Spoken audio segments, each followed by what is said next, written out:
Як поводиться чоловік після зради? Зрада вже факт. Чоловік починає багато говорити, але його слова нічого не варті, варті тільки його дії. Є 5 видів поведінки чоловіка після зради. Перший – це агресія. Коли чоловік агресує, найкращий спосіб захисту – це агресія на вас. Другий – це заперечення цього факту. Тобто ні, нічого не було, це ти все придумала. Третій – це жертва.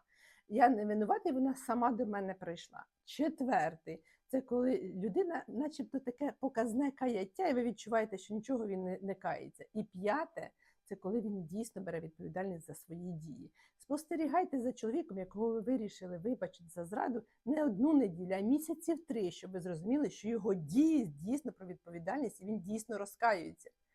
Бережіть гарні стосунки, і якщо ви вирішили зберегти стосунки після зради, будь ласка, дивіться і слухайте не слова, а спостерігайте за його діями по відношенню до вас і ваших стосунків. Ваша ЛП.